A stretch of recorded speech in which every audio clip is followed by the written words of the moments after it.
నీకంటే నమ్మదగిన దేవుడు ఎవరయ్యా? నీ ఉంటే నాకు ఏ భయం లేదు.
కాపురమైనందున నాకు ధైర్యంగా ఉన్నది. నా సంపదమైనందున నాకు సమృద్ధిగా ఉన్నది.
ప్రార్థిస్తున్నా.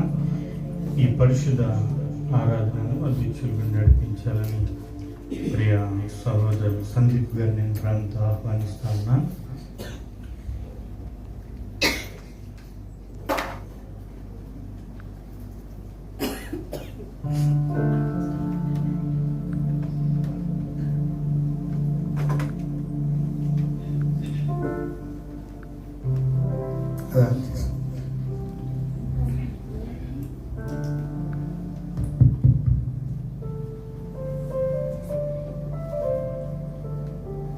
దేవుని పరిశుద్ధ నామానికి మహిమ కలుగును.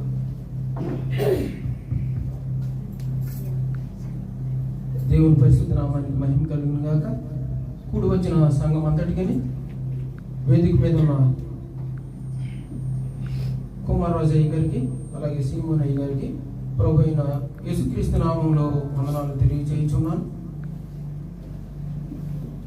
ఇప్పుడు మరి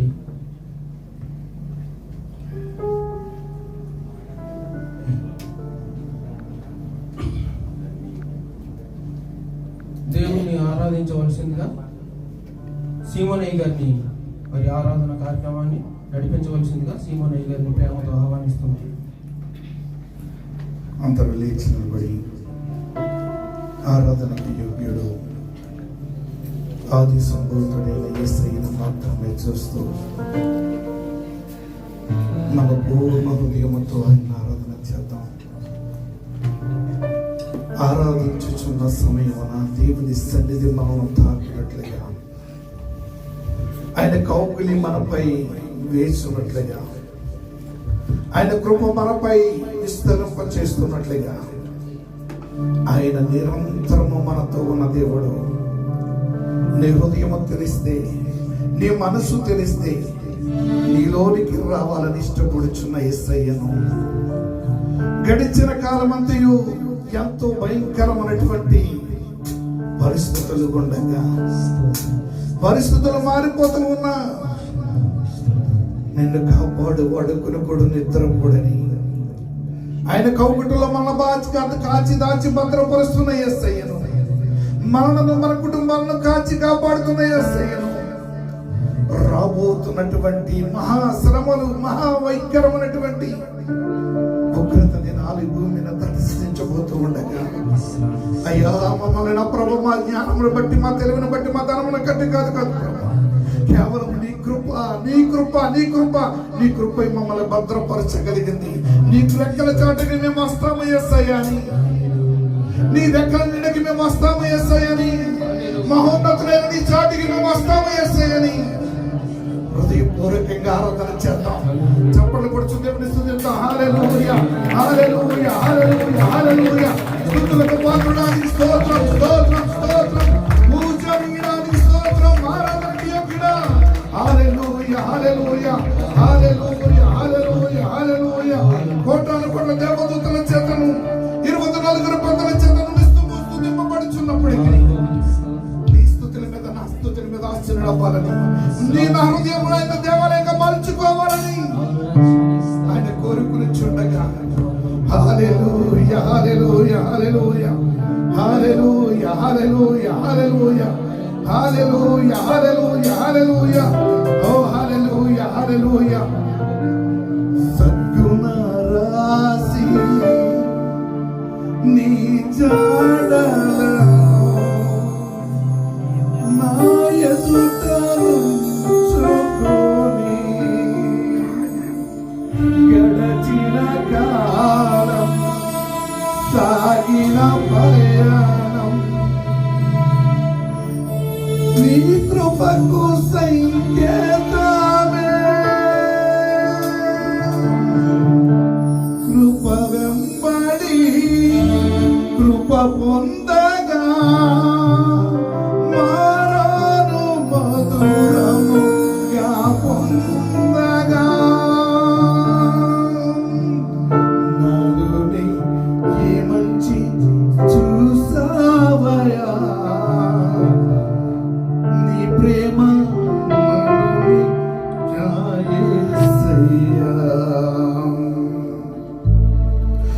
అతి పరిశుద్ధుడా స్తుతి నైవేద్యం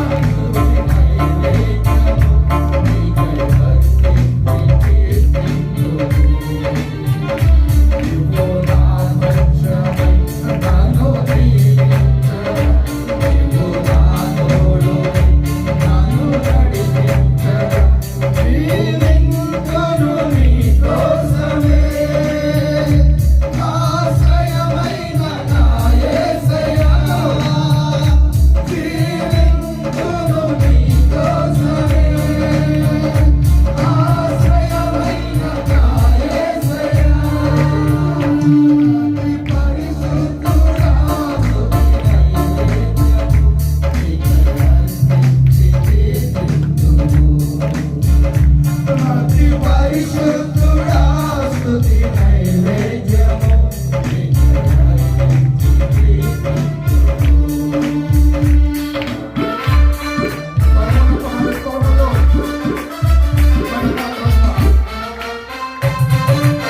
ఉన్నతమైన నీ యొక్క సంకల్పము ఆయనలో జరిగించడానికి సవి చూడనటువంటి సరికొత్త వేదంపై మా బ్రతుకుమాలో నింపడానికి ఇష్టపడుతున్నవన్నీ ఆనందిస్తానని ఆయన ఆలోచిద్దాం. హల్లెలూయా, హల్లెలూయా, హల్లెలూయా, హల్లెలూయా.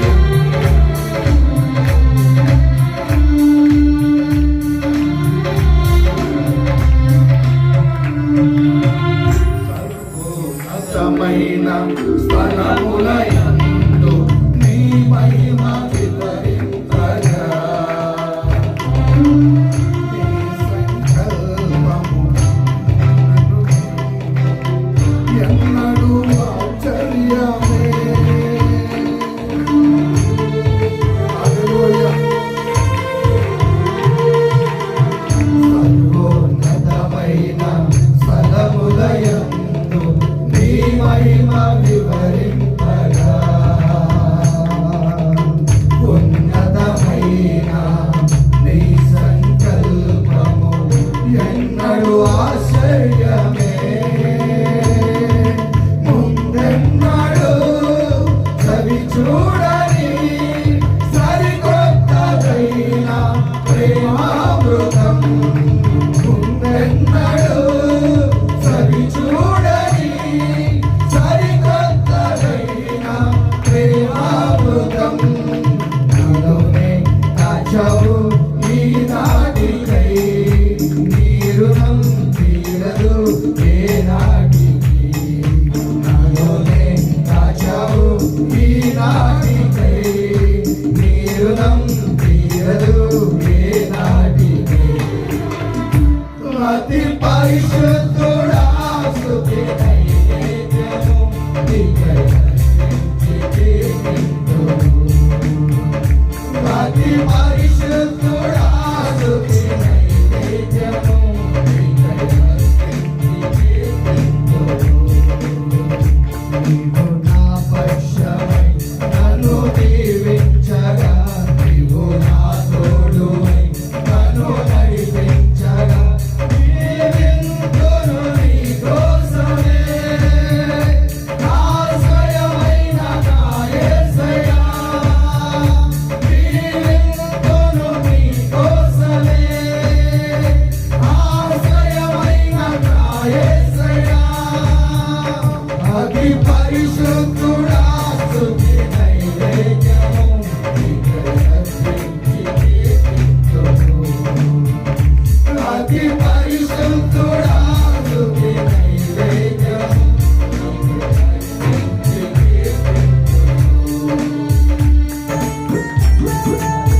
దారిపైన ఉన్న పాత్రలను శరీరాన్ని కోరుక స్తోత్రాలతో వివరించును. నన్ను కోరుకోవడం వారికి స్తోత్రమని ఆరాధన చేద్దాం. అందరూ కూడా స్వరం విప్పి కీర్తన కొడుతూ దేవుని మహిమార్థం ఆరాధన చేద్దాం.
వైపు చేతులు చాపి హృదయపూర్వకంగా ఆరాధన చేద్దాం.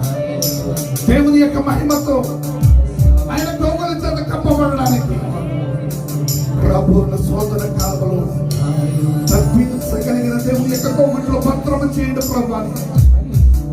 హల్లెలూయా, హల్లెలూయా, హల్లెలూయా, హల్లెలూయా. అందరూ రెండు చేతుల పైకెత్తి సింహాసనశీలుడైన యేసయ్య వైపు చూస్తూ ఆయన మాత్రమే హృదయంలోనికి స్వీకరిస్తూ ఆయన మాత్రమే మన హృదయాన్ని ఆరాధన చేద్దాం.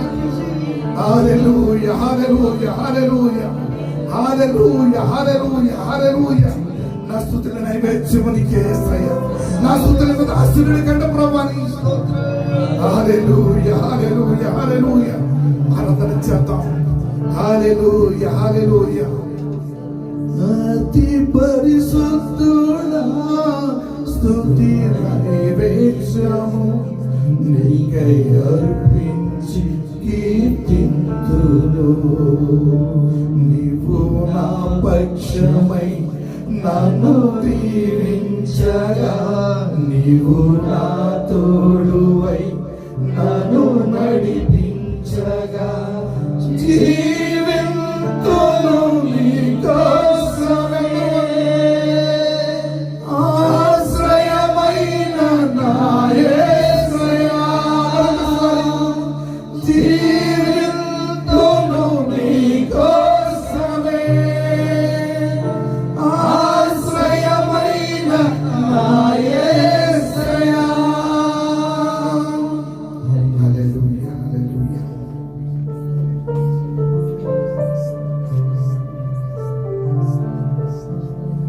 మరి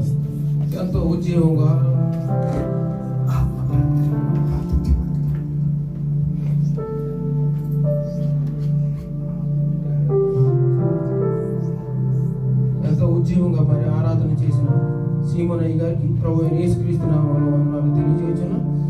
మరి ఎవరైనా ఆత్మ ప్రేరణ కలిగిన వారిని మరి దేవుని స్తుతించవలసిందిగా మరి ప్రేమతో ఆహ్వానిస్తున్నాను.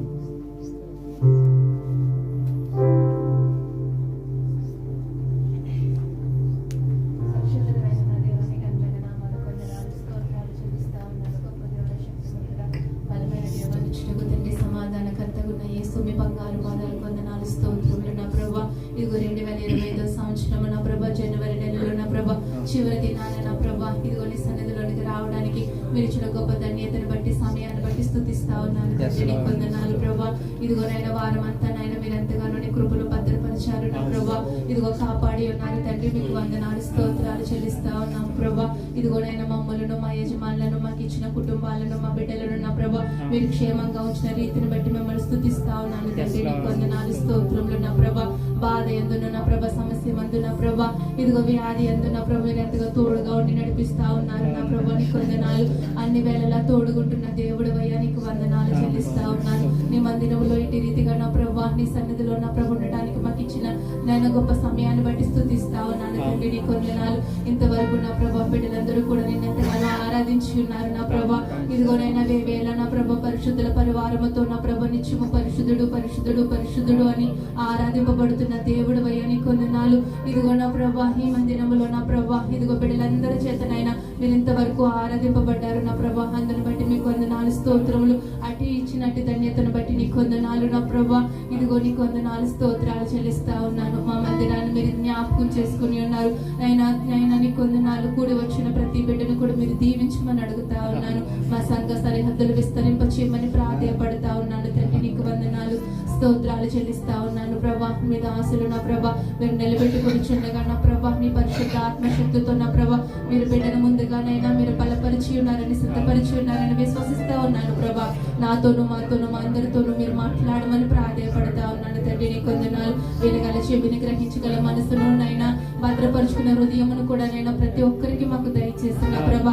అటు రీతిగా నీ వాక్యాన్ని శ్రద్ధతో ధ్యానించడానికి నీ వాక్యానుసారమైన జీవితంలోనికి నా ప్రభా మమ్మల్ని ప్రతి ఒక్కరిని నడిపించమని ప్రాధేయపడతా ప్రాధేయపడతా ఉన్నాను. ఈ నెలంతటిలో నా ప్రభా ఏ విషయంలో మేము తొలగిపోయామో నా ప్రభా, ఇదిగో చాలినంత రీతిగా ప్రార్థించలేకపోయాము, చాలినంత రీతిగా గణపరచలేకపోయాము, చాలినంత రీతిగా నా ప్రభా నేను స్తుతించలేకపోయాము ప్రభా, చాలినంత రీతిగా నా ప్రభా ఇదిగో నేను కొనియాడలేని పరిస్థితుల్లో మేము ఉంటా ఉన్నాం. క్షమించమని బ్రతిమాలుకుంటా ఉన్నాం. అయినప్పటికీ మీరు రెక్కల చాటున నా ప్రభా మీరు ఇచ్చిన ఆశ్రయమును బట్టి, మీరు ఇచ్చిన కృపను బట్టి, మీరు ఇచ్చిన ధన్యతను బట్టి, మీరు జ్ఞాపకం చేసుకున్న రీతిని బట్టి స్తుతిస్తా ఉన్నాను. నా దేవానికి కొందనాలు స్తోత్రాలు చెల్లిస్తా ఉన్నాను. మా సంఘ సరిహద్దులు విస్తరింపచేయమని, ఇంకను అనేక మంది బిడ్డలు తోడుకు రమ్మని ప్రాధేయపడతా ఉన్నాను. తండ్రి నీ కొందనాలు నైనా రీతిగా నా ప్రభా నీ రాకడ త్వరలో ఉంది కనుక నీ రాకడ కొరకు నా ప్రభా మేమందరము పరిపూర్ణమైన నా ప్రభ సిద్ధపాటు కలిగిన వారిగా నా ప్రభ మమ్మల్ని ఆశీర్వదించమని ప్రాధేయపడతా ఉన్నాను. మీరు పరిపూర్ణులు కనుక మేమును నా ప్రభ పరిపూర్ణములుగాను నా ప్రభ మీరు పరిశుద్ధతలు కనుక నా ప్రభ మేమును కూడా పరిశుద్ధత కలిగిన సన్నిధిలో స్తుతించే భాగ్యము నాయన మాకు అందరికీ దయచేయమని ప్రాధేయపడతా ఉన్నాను. ఇదిగోనైనా పరిపూర్ణముగా సిద్ధపడిన 5 కన్యకుల వల్ల నా ప్రభ మేమందరము సిద్ధపడడానికి ఇదిగోనైనా యుగ యుగాలు నీతో ఉండి నా ప్రభ ఇదిగోనైనా మిమ్మల్ని ఆరాధన చేసే నా ప్రభ గొప్ప ధన్యత గొప్ప నైనా ప్రభ ఆశీర్వాదమును మా అందరికీ దయచేసి నా ప్రభ జ్ఞాపకం చేసుకోమని త్వరగా రాను ఏ సత్య పరిశుద్ధ నామమును బట్టి మిక్కిలి ఎంతో బ్రతుకున్నాడు వేడుకుంటూ ప్రార్థన చేయించున్నాను నా పరలోక తండ్రి. ఆమేన్. ప్రార్థించిన సహోదరులు ప్రభు యేసుక్రీస్తు నామములో వందనాలు తెలియజేస్తున్నాం. ఇప్పుడు సాక్ష్యాల సమయం. సరే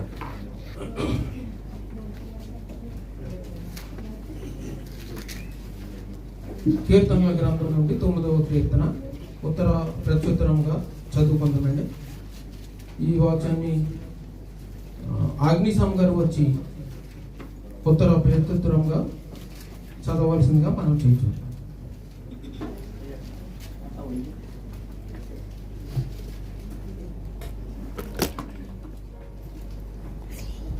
దావీదు రాసిన కీర్తన 9.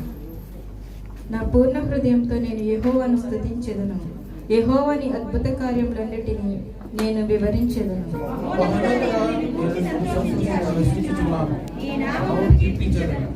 నీవు నా పక్షంన వ్యాజ్యమాడి నాకు న్యాయం తీర్చుచున్నావు. నీవు సింహాసనాసీనుడివై న్యాయమును బట్టి తీర్పు తీర్చుచున్నావు.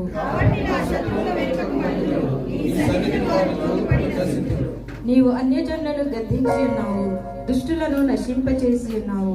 వారి పేరు ఎన్నటికీ నుండకుండా తుడిపిపెట్టి ఉన్నావు.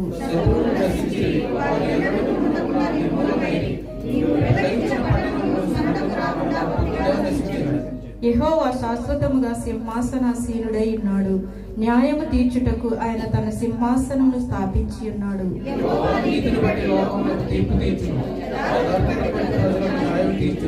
నలిగిన వారికి తాను మహాదుర్గమగును, ఆపత్కాలములలో వారికి మహాదుర్గమగును.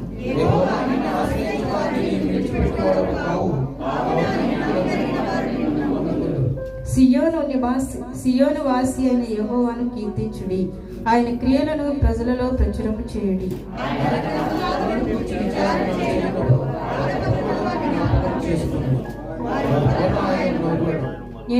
నేను నీ కీర్తి అంతటిని ప్రసిద్ధి చేయించు. సియోను కుమార్తె గుమ్మములలో నీ రక్షణ బట్టి హర్షించున్నట్లు యెహోవా నన్ను కరుణించుము.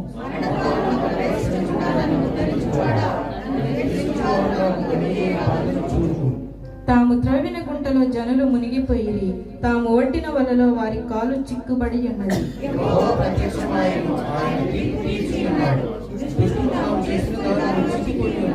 దుష్టులను దేవుని మరచి జనులందరూ పాతాళంలోకి దిగిపోవుదురు.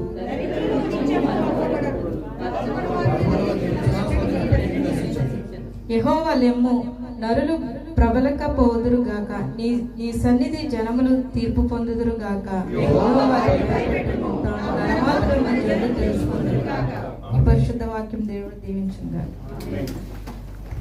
వాక్యాన్ని చదివి సహాయం చేసిన ఆగ్నిశం గారికి ప్రభు అయిన యేసుక్రీస్తు నామములో వందనాలు తెలియజేస్తున్నాం. ఇప్పుడు సాక్ష్యాల సమయం అండి.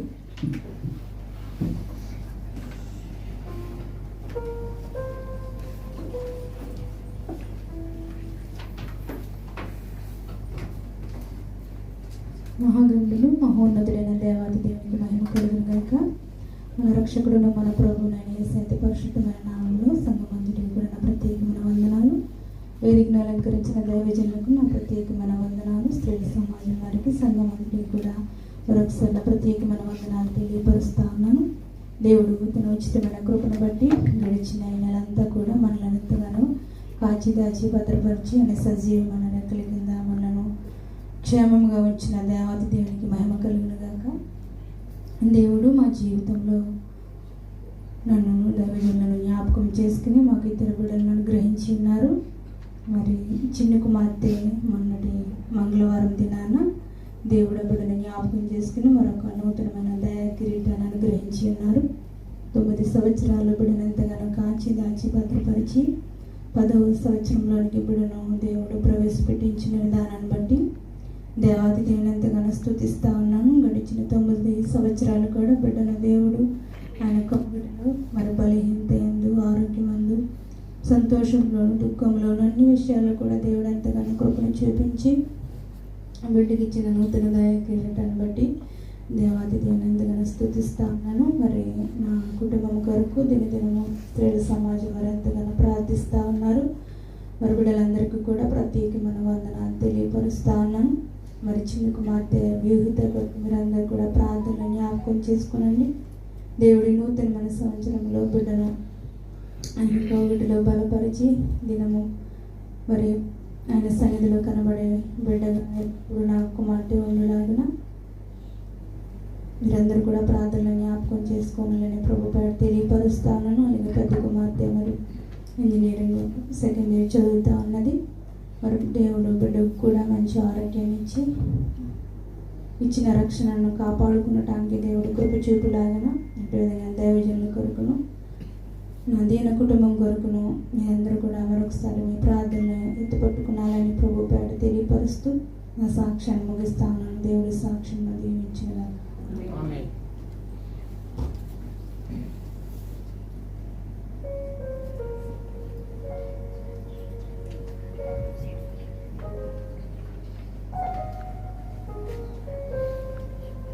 ఎవరు లేనట్లయితే కార్యక్రమాన్ని ముందుకు నడిపించుకుందాం. ప్రత్యేక పాట, కానుకల పాట మేడిది చైతన్య గారు వచ్చి పాట పాడి దేవుని మహింపరచవలసిందిగా ప్రేమతో ఆహ్వానిస్తున్నాం.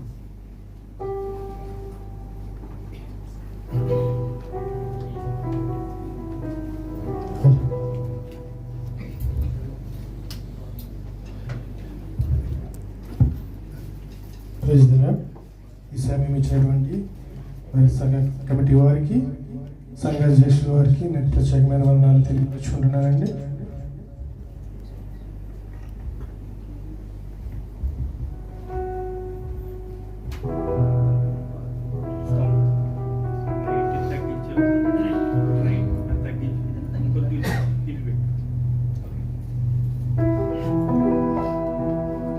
యేసు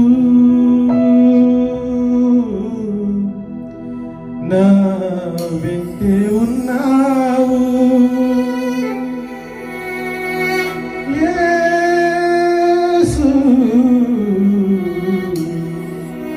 నాకు తోడై ఉన్నావు.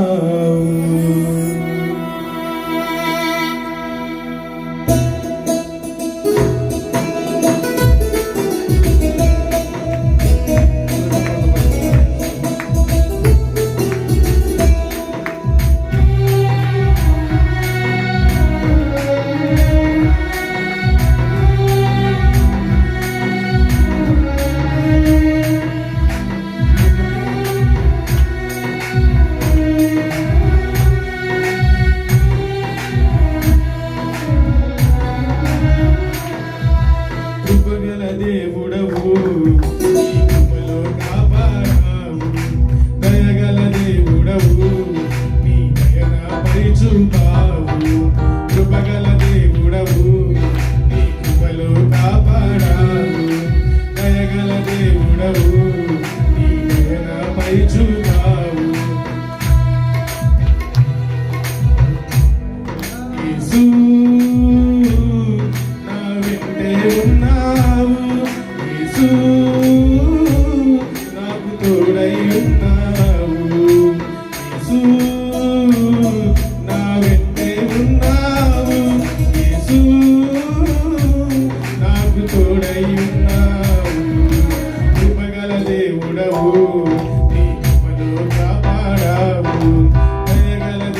దేవుడవు నీ నాపై చూపావు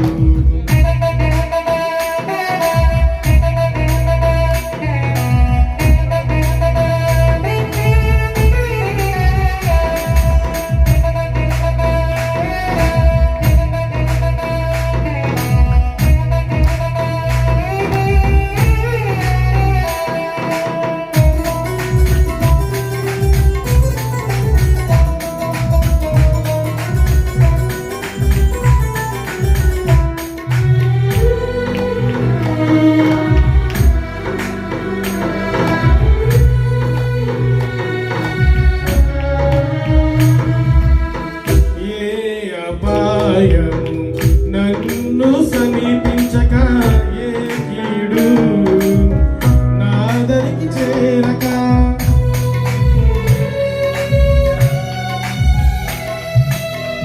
ఏ అపాయము నన్ను సమీపించక ఏ కీడు నాదరికి చేరక ఆపదలో నుండి విడిపించావు అనుదినము నన్ను కృపతో కాచావు ఆపదలో నుండి విడిపించావు అనుదినము నన్ను కృపతో కాచావు యేసు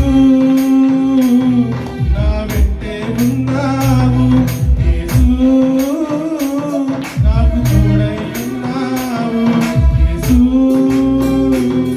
నా వెంటే ఉన్నావు యేసు నాకు తోడై ఉన్నావు కృపగల దేవుడవు నీ కృపలో కాపాడావు దయగల దేవుడవు నీ దయ నాపై చూపావు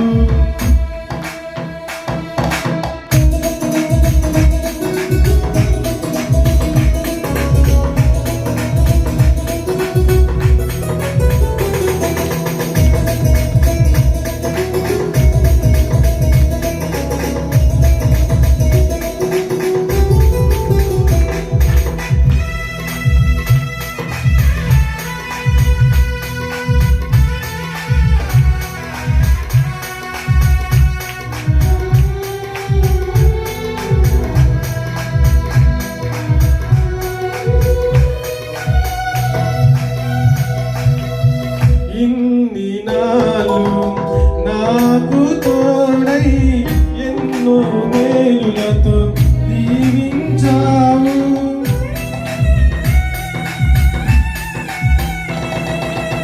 ఇన్ని నాలు నాకు తోడై ఎన్నో మేలులతో దీవించావు విడువక ఎడబాయక తోడై ఉన్నావు శాశ్వత ప్రేమను నాపై చూపావు విడువక ఎడబాయక తోడై ఉన్నావు శాశ్వత ప్రేమను నాపై చూపావు యేసు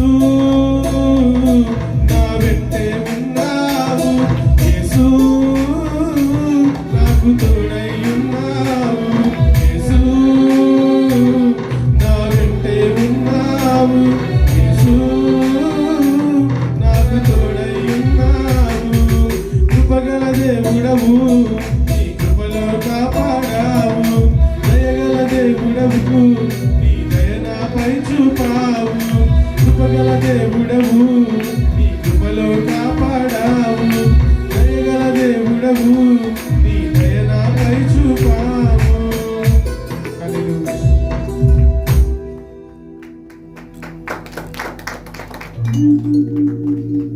చక్కని పాట పాడి దేవుని మహిమపరిచిన చైతన్య గారికి ప్రభు యేసుక్రీస్తు నామములో తెలియజేస్తున్నాను.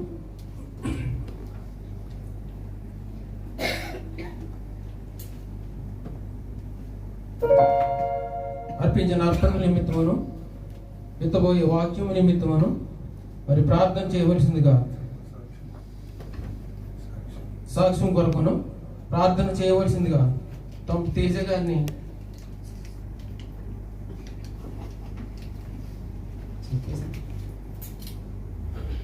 ప్రార్థన చేయవలసిందిగా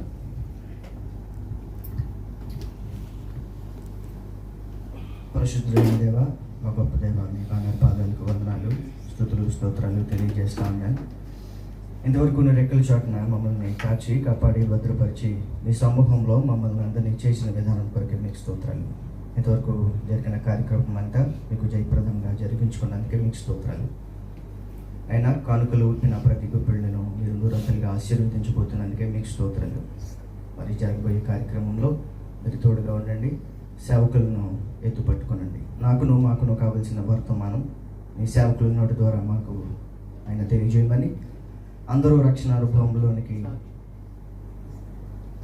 గొప్ప ఆదరణలోనికి నీ సేవకుని మాటల ద్వారా మేమందరూ రావడానికి సహాయం దయచేయమని చెప్పిన సాక్ష్యంను బట్టి మీకు మహిమ చెల్లిస్తూ ఉన్నాను. చిన్న బిడ్డ జరుపుకున్న పుట్టినరోజు మరి మహోత్సవం నిమిత్తమై ప్రార్థిస్తూ ఉన్నాం. మా బిడ్డలను చదువులలో నూరంతలుగా ఆశీర్వదించండి. పెద్దల యందు విధేయతలోను, మీ యందు భయభక్తులలోను ఆ బిడ్డలను మీరు కాచి కాపాడి భద్రపరచమని, మరి ఒకసారి ప్రభువా ప్రార్థనకి మహిమకంత ప్రభావం పొందుకున్నామని యేసు పరిశుద్ధ నామమున అడిగి వేడుకుంటున్నాం తండ్రి. ప్రార్థించిన సహోదరుడు తేజ గారికి ప్రత్యేక వందనాలు తెలియచేస్తున్నాను. మరి ఇప్పుడు విత్తబోయే వాక్యం గురించి ఒక మాట. నా పూర్ణ హృదయంతో నేను యెహోవాను స్తుతించేదను. కాబట్టి కూడి వచ్చిన సంఘం అంతా, మరి సంఘ కాపర్లు డాక్టర్ రెవరెండ్ ఎన్ కుమారరాజయ్య గారు మరి వాక్యాన్ని అందించబోతుండగా, మరి ప్రతి ఒక్కరూ పూర్ణ హృదయంతో మరి వాక్యాన్ని విని మరి ఆచరించాలని నేను ప్రేమతో మరి మనం చేయించున్నాను. మరి అయ్యగారిని ప్రేమతో ఆహ్వానిస్తున్నాను. ఈ సమయాన్ని అయ్యగారికి అప్పగిస్తున్నాను.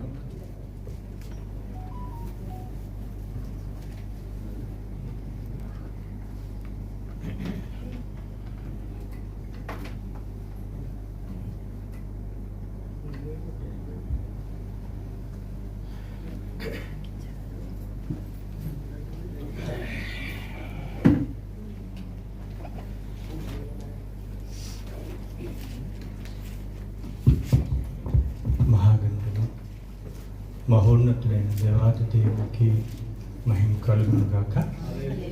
మన రక్షకుడైన యేసుక్రీస్తు శుభప్రదనామంలో సంఘమంతటికి కూడా వందనాలు తెలియపరుస్తాను. అందరికీ వందనాలు. కళ్ళు మూసుకున్నాను ఒకసారి. తండ్రి యొద్ద నుండి, కుమారుని యొద్ద నుండి కృపయు సమాధానం మీకు కలుగును గాక. మహాగణుడును మహోన్నతుడైన దేవాది దేవుని స్తుతిస్తానా. గడిచిన కాలమంతయు కాచి కాపాడినటువంటి ప్రభు నామాన్ని ఎంతగానో గొప్ప చేస్తామన్నా. మనమందరం కలిసి ప్రభు మరి నెలలో ప్రవేశింపజేస్తున్న రీతిని బట్టి ప్రభువును ఒకసారి స్తుతించండి. హల్లెలూయా, హల్లెలూయా. తన కృప ద్వారా తన క్షేమాన్ని మనకు అనుగ్రహించిన రీతిని బట్టి ప్రభు ఎంతో స్తుతినందదగిన దేవుడు. హల్లెలూయా. నేటి ధ్యాన భాగంగా పరిశుద్ధ గ్రంథం నుండి అందరూ తెరవటానికి ప్రయత్నించండి. యోహాను సువార్త 11వ అధ్యాయము 92వ పుటలో ఉన్న వాక్య భాగము. యోహాను సువార్త 11వ అధ్యాయము 17వ వచనం నుండి సాధ్యమైనంత మటుకు ధ్యానించుకుందాం. చూడండి, 15వ వచనం చదువుతాను. రేసు వచ్చి అది వరకే 4 దినములు సమాధిలో ఉండినని తెలుసుకున్నాను. బేతనీ యెరూషలేముకు సమీపమై ఉండెను. దానికి ఇంచుమించు కోసెడు దూరము గనుక అనేకులు విని మార్తను మరియను ఓదార్చుటకై వచ్చుచుండిరి. మార్త యేసు వచ్చుచున్నాడని విని ఆయన ఎదుర్కొని వెళ్ళెను గాని చాలండి, మరే ఇంటిలోనే కూర్చుండి చిన్న ప్రార్థన చేసుకుని ప్రభు సహాయాన్ని అడుగుదాం. మీరు కూడా ప్రభు ఈ దినాన నాతో మీరు మాట్లాడండి, నా జీవితానికి కావలసిన ఆత్మీయ ఆహారంతో నన్ను తృప్తిపరచండి అని మీరు కూడా ప్రభు మాటల కొరకు ఎదురు చూడండి. స్తుతులకు పాత్రుడైన దేవా, నీ పరిశుద్ధ నామానికి స్తోత్రాలు. ఈ శ్రేష్టమైన దినం, ఈ నెలంతట్లు మమ్మల్ని భద్రపరిచినటువంటి రీతి, నీ సన్నిధిలో నిలవబెట్టినటువంటి రీతిని బట్టి స్తుతిస్తా ఉన్నాం. నేటి వారమైన మమ్మల్ని నేటి వారిగా ఉంచారు. ఈ గొప్ప సదవకాశాన్ని, మహోన్నతమైన అవకాశాన్ని నాకు ఇచ్చారు. నీ స్వరక్తం ఇచ్చి సంపాదించిన సంఘంలో నిన్ను హృదయంతో స్వరంతో స్తుతించడానికి, ఈ శ్రేష్టమైన తరుణంలో నీ మృదుమధురమైన మాటలు వినటానికి, ఆకలిగొన్న ఆత్మలతో వచ్చిన మేము ఆత్మీయ ఆహారంతో తృప్తిపరచబడటానికి, ఇదిగో నీ మాటల ద్వారా సరిచేయబడటానికి, ఆశీర్వదింపబడటానికి, బ్రతికింపబడటానికి మాకు ఇచ్చిన కృపను బట్టి స్తుతిస్తా ఉన్నాను. ఇదిగోనైనా సంఘం మీది, సమయం మీది, స్థలం మీది, ఇప్పుడున్న వారందరూ మీ వారమే. నీ పక్షంగా నిలబడిన వాడు నీ వాడనే గనుక నన్ను మన్నించి, ఇదిగో నా యొక్క పాపములను పరిహరించి, ప్రత్యేకంగా నీ ఆత్మను నాకు ఇచ్చి, నా నోటి మాటను, నా హృదయాన్ని దృష్టికి అనుకూలంగా ఉంచి నాతో మాట్లాడమని నీ సహాయాన్ని అర్జిస్తూ, వినగలిగిన, ఒప్పింపగలిగిన, స్పందించగలిగిన మనస్సు ఈ చిన్ని సంఘానికి అనుగ్రహించి మన ప్రాణుడైన యేసునామమున అడుగుచున్నాం పరమ తండ్రి, ఆమేన్. మహాగణుడును మహోన్నతుడైన దేవాది దేవుని స్తుతిస్తా ఉన్నా. అధ్యక్షులకు నడిపిస్తున్న ప్రియ సహోదరునికి వందనాలు తెలియపరుస్తా ఉన్నా. వాక్య భాగంలోకి మిమ్మల్ని ప్రేమతో ఆహ్వానిస్తా ఉన్నాను. యేసు ప్రభువారు ఆయన యొర్దాను దేశం, ప్రస్తుతం యొర్దాను నదికి అవతలనే ఉన్నటువంటి బెత్బరా అన్నటువంటి స్థలంలో ఉన్నారు. అది బాప్తిస్మం ఇచ్చే యోహాను అప్పట్లో బాప్తిస్మం ఇచ్చేవాడు. అంతకు మున్పు సమూయేలు గారి ద్వారా ఏర్పరచబడినటువంటి ప్రవక్తల పాఠశాల ఏర్పరిస్తే దాన్ని బెత్ మిద్రాషీం అనేవారు కదా, అది చిన్నదైపోయిందని ఎలీషా గారి ద్వారా దాన్ని ఎన్లార్జ్ చేశారు, పెద్ద చేసుకున్నారు ఎలీషా గారి ద్వారా. అక్కడే బెత్బరా అనేటువంటి ఆ స్థలంలోనే బాప్తిస్మం ఇచ్చే యోహాను గారు అక్కడే అడవి మిడతలు, తేనె అటువంటివి తింటూ అక్కడ బాప్తిస్మం ఇస్తూ అక్కడే ఉండిపోయారు అనమాట. ఎవరు? బాప్తిస్మం ఇచ్చి యోహాను గారు. అక్కడికి బాప్తిస్మం ఇచ్చి యోహాను గారు చంపబడిన తర్వాత యేసు ప్రభువారు వెళ్ళారు. యెరూషలేము మందిరంలో చంపబడటానికి రాళ్ళు ఇస్తున్నారని చెప్పి ఆ యోదయాన్ని విడిచి పెరయా అనబడినటువంటి ఆ భూభాగానికి వెళ్ళారు. పెరయా అంటే ఏంటో కాదు, రూబేను గోత్రము గాదు గోత్రాన్ని పెరయా అంటారు అనమాట. చెప్పండి, ఏం గోత్రం అది? గాదు గోత్రాన్ని పెరయా అంటారు. ఆ పెరయా అన్నటువంటి గ్రీకులు పెట్టినటువంటి పేర్లు అనమాట. ఆ పెరయా అనబడిన స్థలానికి ఆయన వెళ్ళిపోయారు. కొన్ని రోజులు ఉన్నారు. ఒక వార్త వినబడింది. యేసు తెలియక వినబడింది కాదు, యేసు సర్వం ఎరిగినటువంటి దేవుడు. ఆయన తెలిసి 4 రోజులు అక్కడ, ఇంకొక 2 రోజులు ఉండిపోతే 2 రోజులు రావటానికి వస్తే 4 రోజులైంది. మరి మన లాజర్ గారు చనిపోయి, లాజర్ గారు చనిపోయిన 4 రోజులకు 4వ రోజుకి ఆయన ఆ బేతయా నుండి యెరూషలేముకి 2 కోసడుల దూరం, అంటే మనకి ఎక్కడ కనబడుతుంది అంటే చూడండి, అక్కడ ఇంచుమించు కోసడు దూరం అంటే ఇంచుమించు 2 మైళ్ళు అనమాట. యెరూషలేముకి 2 మైళ్ళు, కోసడు అంటే 2 మైళ్ళు దూరం అనమాట. ఆ 2 మైళ్ళ దూరంలో ఉన్న బేతనీయకు ఆయన వచ్చారనమాట. మీకు ఒక సూత్రాన్ని బైబిల్లో చెప్తున్నానే, ఒకే పేరు మీద 2 గనక ఉంటే ఒకదానికి కేర్ ఆఫ్ అడ్రస్ ఉంటుంది. మీకు అర్థమైందా? ఒకే దానికి 2 పేర్లు ఉంటే కేర్ ఆఫ్ అడ్రస్ ఉంటుంది. మీకు అర్థమవుతుంది చెప్తున్నానే. బెత్లెహేమ్లు ఎన్ని ఉంటాయి? ప్లేస్ అంటే 2 ఉంటాయి. ఒకటి గలిలీ ఆఫ్ బెత్లెహేమ్, జబులూన్ గోత్రం అది. రెండవది యోధా బెత్లెహేమ్. యోధా బెత్లెహేమ్ లిఖించలేదు కాబట్టి లిఖించని దానికి కేర్ ఆఫ్ అడ్రస్ ఏం చెప్తాడంటే ఎఫ్రాతా బెత్లెహేమ్, యోధా బెత్లెహేమ్ అంటాడు, కానీ వట్టి బెత్లెహేమ్ అంట. కనుక ఏదో ఒకటి పెడతాడు. ఎందుకని? అది రిజిస్టర్డ్ చేయలేదు కనుక. ఉట్టి బెత్లెహేమ్ పెట్టారనుకో అది గలిలీ ఆఫ్ బెత్లెహేమ్ అవుతుంది, ఎందుకని రిజిస్టర్డ్ అది.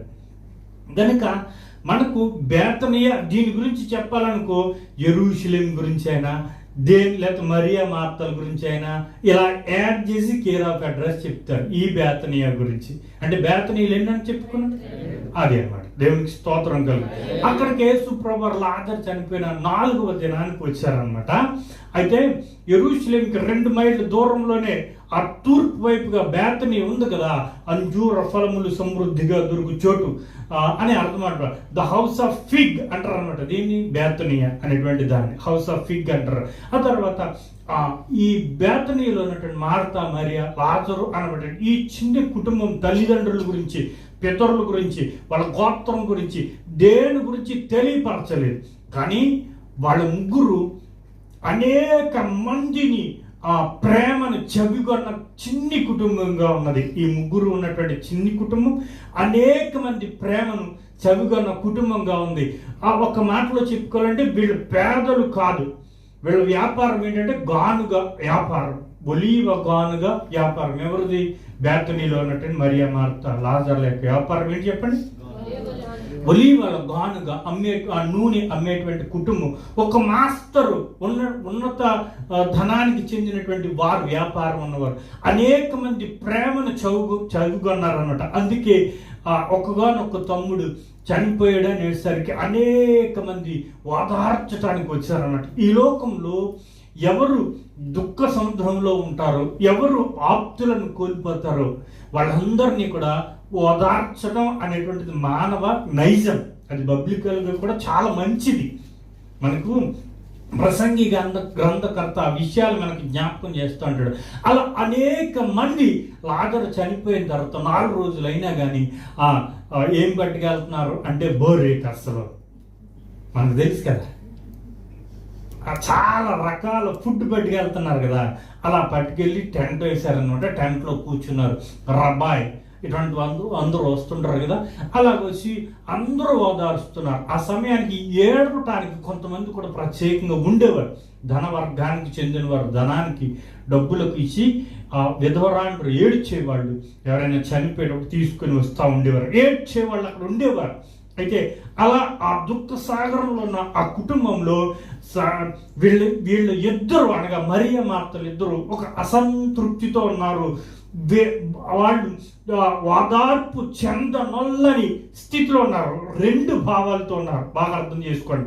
ఒకటి, తమ్ముడు అన్న కోల్పోయాం అనేటువంటి సడన్ గా తెలియని జబ్బు అన్నని మింగేసింది, తమ్ముడు మింగేసింది అని చెప్పి ఓదార్పు పొందనొల్లని స్థితిలో ఉన్నారు. అక్క చెల్లెళ్ళు ఇద్దరు అనేక మంది ఓదార్చట్లేదు. ఒక ప్రక్కని ఆ కుటుంబాన్ని అమితమైన ప్రేమతో, అమితమైన ఆ కుటుంబాన్ని అల్లుకుపోయినటువంటి యేసు అభిషక్తుడు, నా తమ్ముడు చనిపోయి 4 రోజులైనా కానీ మేము కౌరు పెట్టినా రాలేదు అని యేసు మీద వాళ్ళు ప్రత్యేక దృష్టి పెట్టి అక్క చెల్లెళ్ళు ఉన్నారు. ఆయన ఒక్కడు, అందరూ వచ్చారు, ఆయన రావట్లేదు అన్న అసంతృప్తి ఉన్నారు. ఒక ప్రక్క నా తమ్ముడు లేడు అని ఓదార్పు నల్లని స్థితిలో ఉన్నారు. ఈ 2 భావాల్ని ఈ దినాన్ని మనం జ్ఞాపకం చేసుకుందాం. యేసు లేని చోట అక్కడ ఏముంటుంది అని అంటే దుఃఖమే శాశ్వతంగా ఉంటుంది. ఈ మాటను అర్థం చేసుకోండి. ఏ కుటుంబంలో యేసు ఉండడు, ఏ వ్యక్తిగత జీవితంలో యేసు ఉండడు, ఏ సంఘ జీవితంలో యేసుకు చోటు ఉండదో, ఏ సమాజంలో యేసుకు చోటు ఉండదో అక్కడ శాశ్వతమైన దుఃఖం, ఓదార్పు చెందనల్లని దుఃఖం, ఆ లోటు అట్టనే ఉండిపోద్ది. ఆ లోటు ఎవరు తీర్చలేరు. అనగా ఎవ్వరూ తీర్చలేరు అని ఎందుకు అంటా ఉన్నానంటే దేవుడు మాత్రమే తీర్చాలి. ఆయన ఎవరు అంటే శరీరధారిగా దిగివచ్చిన నజరేయుడు అని యేసైన దేవుడు, ఆయనే తీర్చాలి. ఈ రాత్రి మన కుటుంబాలలో ఉన్న లోటు కానీ, మన కుటుంబాల్లో ఉన్న అసంతృప్తి కానీ, మన కుటుంబాలలో ఉన్న ఓదార్పు చెందనొల్లని స్థితి ఏది ఉన్నను ఈ రాత్రి ప్రభువును జ్ఞాపకం చేసుకుని, ప్రభువా నీవు వస్తే నాకు సంతృప్తి, నీవు వస్తే నాకు ఓదార్పు, నీవు వస్తే నా జీవితం శాశ్వతమైన సంతోషభరితంగా మారుతుంది అనే ఉద్దేశంతో మనం ఈ రాత్రి ప్రభువును ఆహ్వానించాలి. మన జీవితాలు ప్రభువుని ఆహ్వానించేటువంటి, ప్రభు కోసం తపన, ప్రభు కోసం ఆరాటం, ప్రభు నా జీవితంలో ఎందుకు ఆయన వస్తే గాని ఈ అసంతృప్తులు వెళ్ళవు అనేటువంటి గొప్ప ఆదరణ కోసం ఎదురు చూడాలి అని చెప్పి ప్రేమతో మీకు మనవి చేస్తూ ఉన్నాను. అయితే మనలో చాలా మంది, నేను కొద్దిగా బయటికి వెళ్ళి మళ్ళీ లోపలికి వస్తాను, ఆన్లైన్లో చూస్తున్న వాళ్ళకి ఆహ్వానాన్ని తెలియపరుస్తూ ఒక మాట అంటున్నాను. చాలామంది కూడా, అమ్మా మీరే మందిరానికి వెళ్తున్నారు అని అంటే, మేమండే గోడ దగ్గరికి వెళ్ళి గోడు చెప్పుకుని బోరుని ఏడిచేస్తామండి. ఈ మందిరానికి వెళ్ళరంట. ఎక్కడికి వెళ్తారు? గోడ దగ్గరికి వెళ్ళి గోడు చెప్పుకుని బోర్డుని ఏడిచేస్తారంట. ఎక్కడ? మందిరం. అమ్మ మీరు ఏ మందిరానికి వెళ్తున్నారు? మేమండి మందిరానికి వెళ్ళమండి, మాకు సహవాసపు టీం ఉందండి, అందులో ప్రార్థన చేసుకుంటున్నామండి. ఎక్కడంట? సహవాసపు టీం ఉందంట, అందులో ఏం చేసుకుంటున్నారంట? ప్రార్థన చేసుకున్నారు. ఇవి తప్పు కాదు. నేను చెప్పిన రెండు, మీరు గోడ దగ్గరికి వెళ్ళండి, అక్కడే బోరు నేడు చేయండి, గోడు నేడు చేయండి, మీ బాధ అంతా చెప్పేసుకోండి, వచ్చేయండి, తప్పులేదు. మీరు సహవాసంలో ఉండండి, సహవాసంలో ఎదగండి, సహవాసంలో ప్రార్థనలో వాక్యంలో ఉండండి, తప్పులేదు. మీకు లేనిది ఏంటో తెలుసా? మీకు లేనిది ఏంటో తెలుసా? మీకు లేనిది ఏంటో తెలుసా? మన రక్షకుడు శరీరధారిగా దిగివచ్చి తన శరీరాన్ని, తన రక్తాన్ని మీ శరీరాల్లో నా శరీరం ఉండాలి అని ఆజ్ఞాపించింది. మీ శరీరాల్లో లేదే? మీ సహవాసం నన్ను క్షమించక్కర్లేదు, చాలా ధైర్యంగా చెప్తాను. మీ సహవాసం, మీ శరీరాల్లో దేవుని శరీరం, దేవుని రక్తం, యేసయ్య రక్తం లేనప్పుడు మీ శరీరం ఎత్తబడే సంఘానికి అర్హమైన శరీరంగా, అక్షయ దేహానికి అర్హంగా ఉంటుందా? గోడ దగ్గరికి వెళ్తే మీ శరీరం ఎత్తబడుతుందా? మందిరానికి రాకుండా ప్రభు శరీరాన్ని రుచి చూడకుండా మీ శరీరం ఎత్తబడుతుందా? విడవబడుతుందా? చాలా మంది ఈ మాయలో ఉండిపోయి మేము చాలా భక్తిలో ఉన్నాం, పాపం చేయట్లేదు అనుకుంటున్నారు. మానవుని యొక్క నీతి పరలోక రాజ్యానికి యోగ్యము కానే కాదు, అర్హతనివ్వదు. యేసు ప్రభు వారి దగ్గరికి వచ్చి అమ్మనస్తుడు, నువ్వు అది చేయొద్దు, ఇది చేయొద్దు అని యేసు ప్రభు చెప్తుండే, నేను చిన్నప్పటి నుంచే చేస్తాను. అయితే ఆయన పరలోక రాజ్యానికి అర్హుడయ్యేదా? ఎందుకని? ప్రభు శరీరం అతనిలో లేదు, ప్రభు చెప్పిన మాట అతనిలో లేదు. ఈ రాత్రి మీరు దేవుని మందిరంలోనికి ఉండటంలో ఉన్న ప్రయోజనం ఏమిటి అనగా, ఇక్కడ మన జీవితానికి సరిపడా ఆత్మీయ ఆహారం దొరుకుతుంది. ఇక్కడ మన నిత్య జీవానికి సరిపడా నిత్య జీవపు ఆహారం దొరుకుతుంది. జీవపు ఆహారం, శరీరానికి ఆత్మీయాహారం, నిత్య జీవానికి జీవాహారం రెండు దొరుకుతాయి ఇక్కడ దేవుని మందిరంలో. మీకు ఒక మాట చెప్పనా, అలా ఉండిపోయిన వారు అమ్మా ఎలా ఉన్నారు అని అడిగితే, ఎలా ఉన్నారు అని అడిగినటువంటి పాపానికి ప్రకటన గ్రంథం ఒకటి కూడా వదిలిపెట్టరు. ఆదికాండం మొదలుపెట్టి వరుసగా వాక్యాలు చెప్పేస్తారు, మనకి ప్రసంగాలు చెప్పేస్తారు. ఎవరో మందిరానికి రారు. మీకు అర్థమైందా? ఎన్ని వాక్యాలు చెప్పేస్తారో మాకు తెలుసా అంత, మీకు తెలియదు అంట రకంగా. మరి మందిరం రారు. భలే ఉంది వీళ్ళ పరిస్థితి, భలే ఉంది వీళ్ళ పరిస్థితి. ఎందుకు ఈ మాట చెప్తున్నాను తెలుసా? సేమ్ ఆ కేటగిరీకి చెందిన వ్యక్తి మారుతాం. ఇప్పుడు మీ మాట అర్థమైందా? అదే కేటగిరీకి చెందిన వాడు ఎవరో తెలుసా? ఇంచుమించు సిమిలర్గా పేతురులా కనబడుతుంది మనకి కొన్ని విషయాలు. ఎలాగో చూద్దాం, చూడండి. ఎక్కడున్నామనంటే 20వ వచనం దగ్గర, మార్త యేసు వచ్చుచున్నాడని విని ఏంటో చేసిందా? ఒక కబురు వచ్చింది. ఎవరి దగ్గరికి? మార్తా మరియాల దగ్గరికి. మార్తా మరియాల దగ్గరకు, అమ్మా మీరు అసంతృప్తిగా ఉన్నారే, అందరూ వచ్చారు, కబురు పెట్టినా కానీ యేసు రాలేదు. అంటే వీళ్ళు కబురు పెడితేనే కానీ యేసుకు తెలియదు అనుకున్నారు వీళ్ళు. కొంతమంది యేసుని కొన్ని లిమిటేషన్స్లో వారి హృదయాలు బంధించారు. మళ్ళీ చెప్తాను, కొంతమంది యేసుని ఆయన కొన్ని పరిధులకు చెందిన ఆ వ్యక్తి మాత్రమే అని ఊహిస్తారు. ఈ మాట అర్థమైందా నేను చెప్పిన మాట? యేసు సర్వ జ్ఞాని అనుకోరు, యేసు సర్వశక్తిమంతుడు అనుకోరు, యేసు సర్వాంతర్యామి అని అనుకోరు, యేసు సర్వము నెరిగిన వాడు అని అనుకోరు. కొన్ని మాత్రమే అని అనుకుంటారు. ఎవరికి? యేసుకి. మీకు ఒక మాట చూడండి, ఇక్కడ ఈ మాట అర్థమవుతుంది. మార్త యేసు వచ్చుచున్నాడని విని ఆయన ఎదుర్కొన వెళ్ళాను కానీ.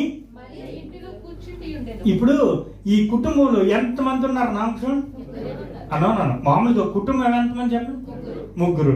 మార్త ఇల్లు విడిచి వీధిలోనికి వెళ్ళింది యేసుని ఎదుర్కోవటానికి. ఎస్, ఈ పాయింట్ యు గాట్ ఇట్. ఈ పాయింట్. మార్త ఇంటిని విడిచి వీధిలోనికి వెళ్ళింది ఎవరిని ఎదుర్కోవటానికి? యేసుని ఎదురు. మరియా ఇంటిలోనే ఉండిపోయింది. లాజరు ముగ్గురు మూడు చోట్ల ఉన్నారు. ఎక్కడున్నారు? ఈ మాటను అర్థం చేసుకోండి. ముగ్గురు మన కుటుంబం మీ బిడ్డలు ఎక్కడ ఉంటున్నారు? మీ భర్త ఎక్కడ ఉంటున్నాడు? మీరు ఎక్కడ ఉంటున్నారు? ఈ పాయింట్ ఎక్కడ కూడా నేను వెనక్కి ఏమీ వెళ్ళటం లేదు. బాగా అర్థం చేసుకోండి. మీ భర్త ఎక్కడ ఉన్నాడు? మీ పిల్లలు ఎక్కడ ఉన్నారు? మీరు ఎక్కడ ఉన్నారు? నీ భర్త వీధులంట తిరుగుతున్నాడా? దేవుని యొద్ద ఉండాల్సిన సమయంలో. నీ పిల్లలు చచ్చిన స్థితిలో అపరాధముల చేత పాపముల చేత చచ్చిన వాటి చోటన ఆత్మలు తిరుగుతున్నట్టుగా దురాత్మలతో తిరుగుతున్నాడా? మీ పిల్లలు తిరుగుతున్నారా? మీ బిడ్డలు దేవుని సన్నిధిలో గడుపుతున్నారా? ఈ రాత్రి ఒకసారి జ్ఞాపకం చేసుకోవాలండి. మన కుటుంబం ఏ స్థితిలో ఉన్నదో. మన కుటుంబం తిరిగి బ్రతకబడాలి. మన కుటుంబం తిరిగి కట్టబడాలి. మన కుటుంబం తిరిగి ఐక్యమై ఒక్కరమై యేసు యొద్ద, యేసు పాదాల యొద్ద స్తుతించాలి, ఆరాధించాలి, గుమ్మరించాలి, కన్నీళ్లు కార్చాలి, ప్రభువు ఇచ్చే ఆత్మను అనుభవించాలి, పరిశుద్ధాత్మతో నింపబడాలి, ఎత్తబడాలి కుటుంబం యావత్తు. ఈ రాత్రి మన కుటుంబం ఎక్కడ గడుపుతున్నది? ప్రియ సంఘమా, ఒకసారి ప్రభువుతో మీ కుటుంబాన్ని ఐక్యపరచడానికి మీ హృదయాలను ప్రేరేపించుకోమని ప్రేమతో మనవి చేస్తున్నాను. చూద్దాం వాక్య భాగానికి వస్తే 20వ వచనం. మార్త యేసు వచ్చుచున్నాడని విని ఆయనను ఎదుర్కొని వెళ్ళాను కానీ ఇంటిలో మరియ ఉండేది. చూడండి, ఎక్కడైతే మార్త పరిగెట్టుకొని యేసు కొరకు ఆతురత పడి 2 పర్లాంగుల దూరం దాటి వెళ్ళిందో, ఎక్కడ యేసు ఈ కాన్వర్జేషన్ జరుగుతుందో ప్రస్తుతం అక్కడ గ్రీక్ ఆర్థోడాక్స్ చర్చ్ ఉంది. చాలా బ్యూటిఫుల్గా ఉంటుంది.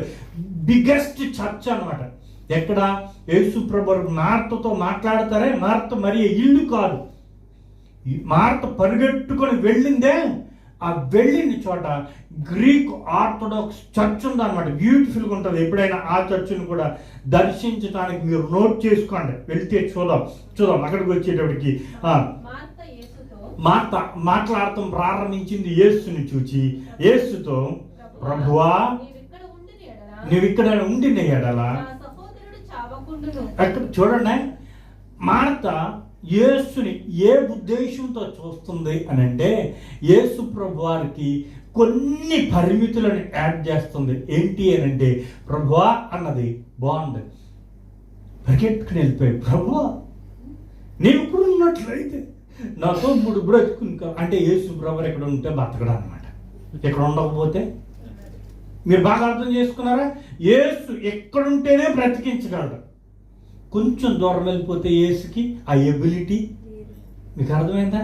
ఏ ఎబిలిటీ లేదు. కొంచెం దూరం వెళ్ళిపోతే ఆయన మాట బ్రతికించదన్నమాట. ఈ దృష్టిలో మీకు అర్థమైందా? యేసుని ఎంతగా చూచింది అంటే ఆయన సర్వశక్తిమంతుడు అన్నది మర్చిపోయింది. సర్వము సాధ్యమైన దేవుడు అన్నది మర్చిపోయింది. ఆయన నోటి మాట ఎక్కడ ఉన్నను జరుగుతుంది అన్న విషయాన్ని మర్చిపోయింది కాదు, గ్రహించలేకపోయింది. ఈ రాత్రి మనలో చాలా మంది కూడా యేసుని కొన్ని పరిమితులకే పరిమితం చేస్తారు.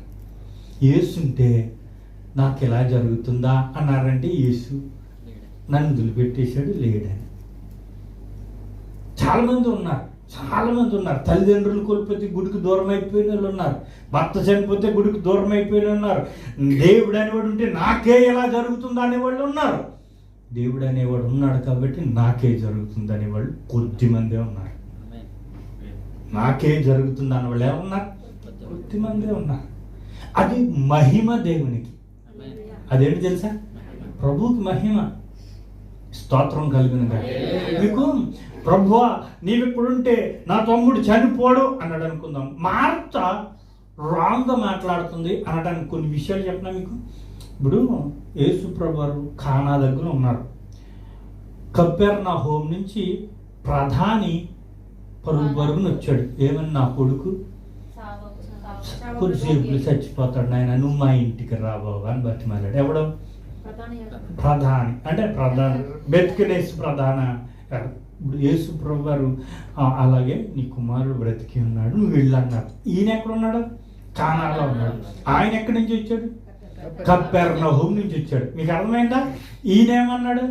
నీ కుమారుడు బ్రతికి ఉన్నాడు, వెళ్ళమన్నారు. మధ్యదారిలోకి వచ్చేటప్పటికి ఏం కవరు? ఏ టైంలో ఆయన బ్రతికి ఉన్నాడు అన్నాడో ఆ టైంలో లేచి కూకున్నాడు. మీకు అర్థమైందా? ఆ టైంలో కూర్చున్నాడు లేచి. అంతకుముందు మంచం మీద పడి ఉన్నవాడు. ఎందుకని? యేసు అక్కడుంటేనే బ్రతికిస్తాడా?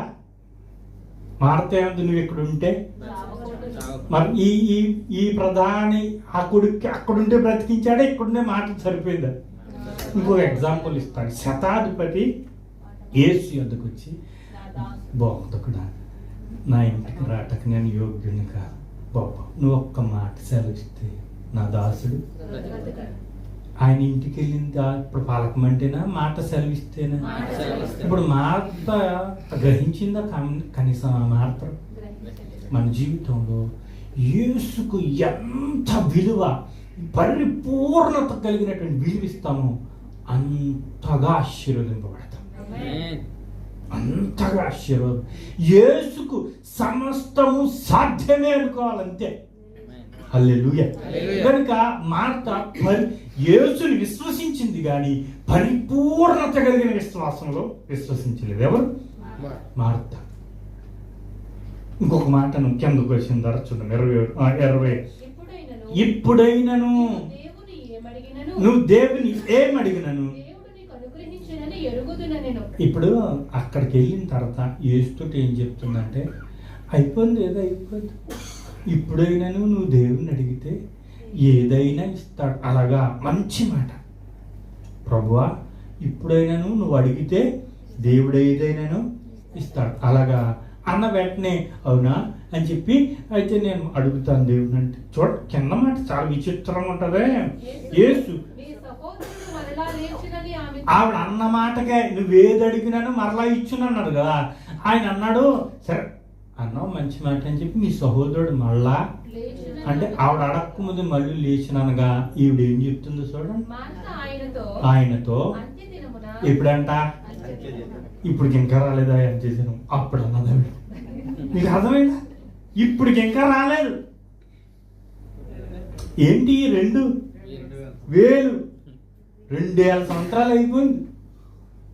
ఇప్పుడు ఇంకా అంటే మా ఈ లెక్కల్లో లాజర్ గారు ఇంకా లెక్కొకుండా ఉందన్నమాట ఆవిడ మాట ప్రకారం. చూడండి ఏమంటుందంటే, ఆ మాట సరిగ్గా చూద్దాం చూడండి. ఇప్పుడైనాను నీవు దేవుని ఏం అడిగినాను. ఇప్పుడు మీకు ఒక అర్థం చెప్పి, మార్త సగం క్రిస్టియన్ అని ఎందుకు అంటున్నానంటే మీరు బాగా అర్థం చేసి, కచ్చి నచ్చరి అనమాట. అర్థమైంది కదా? మార్త సగం ఎందుకు విశ్వసించింది అంటున్నానంటే మీరు బాగా ఇదే వచనంలో చూడండి. ఇదే వచనం, ఇప్పుడైనాను నువ్వు దేవుని ఏం అడిగినాను దేవుడు నీకు. ఎంతకే మార్త గ్రహించింది ఏంటంటే, యేసు నీవు దేవుడవు అని అనట్లేదు ఆవిడ. పాయింట్ అర్థం చేసుకున్నారా? యేసుని ఎంతగా అర్థం చేసుకుంది అంటే దేవునిగా అర్థం చేసుకోవట్లేదు. సగమే ఇస్తుంది నువ్వు దేవుని కుమారుడు అంతే. అక్కడికి వచ్చింది. నువ్వు శరీరధారిగా దిక్కు వచ్చిన దేవుడవు, నా కుటుంబానికి ఆప్తుడవు అని అనుకోవటం లేదు. ఎవరు? మార్త. ఈ రోజుల్లో సగం క్రైస్తవులు ఈ సగం విశ్వాసంతో సగం స్థానాన్ని యేసుకిచ్చి ఏం సాధించుకుంటున్నా? దేవుడే కదా మన మధ్యకు దిగి వచ్చాడు. ఆ దేవుణ్ణి మనం గుర్తించొద్దా? చూడండి ఎంత దురదృష్టకరం ఇక్కడ కనబడుతుందో చూద్దాం. ఏమడిగినాను? దేవుడు నీకు అనుగ్రహించునని. తప్పకుండా అది వాస్తవమే. కానీ ఇప్పుడైనాను నీవు, ఆవిడ అనాల్సిన మాట, ఇప్పుడైనాను నీవు నా నా సహోదరుని బ్రతికించగలవు అన్నారు. ఎవరు? మార్త. చూడండి ఏమైందో ఆయన అంటున్నాడు ఏంటంటే, యేసు నీ సహోదరుడు మరలా లేచునని ఆమెతో చెప్పగా ఆయనతో అంత్యదినమున మీలో ఇక్కడున్న మనలో ఎన్నడు ప్రభు మన పట్ల ప్రణాళికలు ఎన్నో కలిగి ఉన్నాడు. మళ్ళీ చెప్తున్నాను, ప్రభు వ్యక్తిగతంగా మీ పట్ల, వ్యక్తిగతంగా మన కుటుంబాల పట్ల ఎన్నో ప్రణాళికలు కలిగి ఉన్నాడు. ఆ ప్రణాళికలను ఇప్పుడు కాదులే నాయన, ఇప్పుడు కాదులే నాయన, సమయం వచ్చినప్పుడు చూద్దాం నాయన.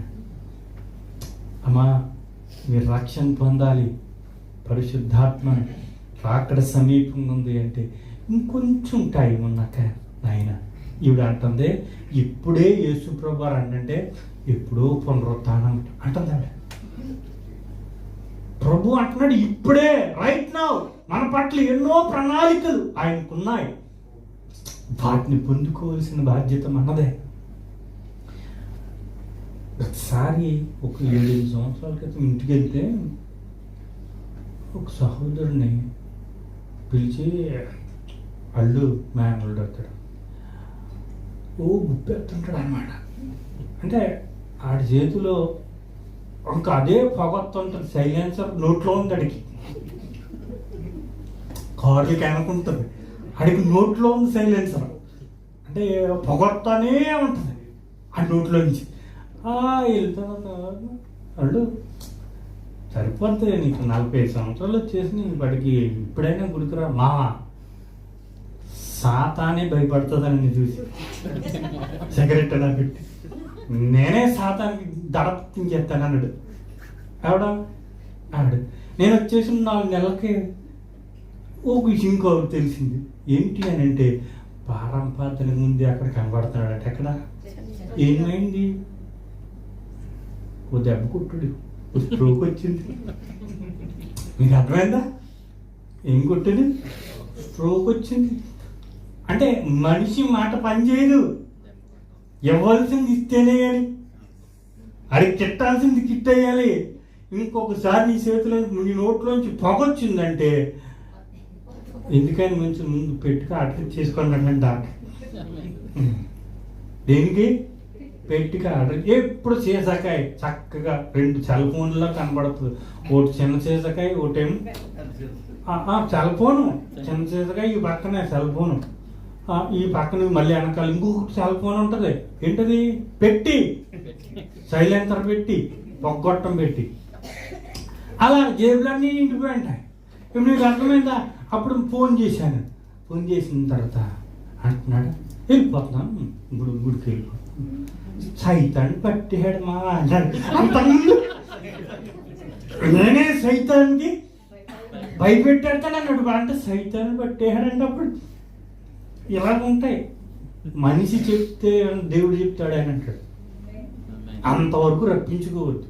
సువార్త ప్రకటిస్తున్నప్పుడు దాన్ని నమ్మాలి. స్తోత్రం కలుగును. ఇప్పుడు వాక్య భాగంలో మహాగణుడును మహోన్నతుడైన దేవాది దేవుని స్తుతిస్తూ వాక్య భాగంలోకి మేము ప్రేమతో ఆహ్వానిస్తా ఉన్నాను. యేసుని చూచి పరిపూర్ణమైన విశ్వాసంతో మార్తలేదు.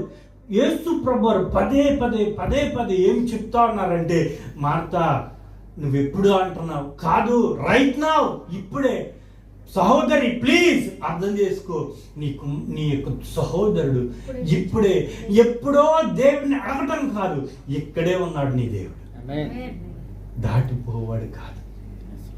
మన జీవితాల్లో సగం విశ్వాసం పెట్టుకుంటే మన రక్షణ ఎప్పుడో అంటాం, దాన్ని వాయిదా వేస్తాం. కాదు, పరిపూర్ణంగా మరియ వంటి విశ్వాసం కలిగితే ఇప్పుడే మన ప్రభు నీకు నీ కుటుంబానికి కావలసిన పరిపూర్ణ రక్షణ ఇస్తాడు.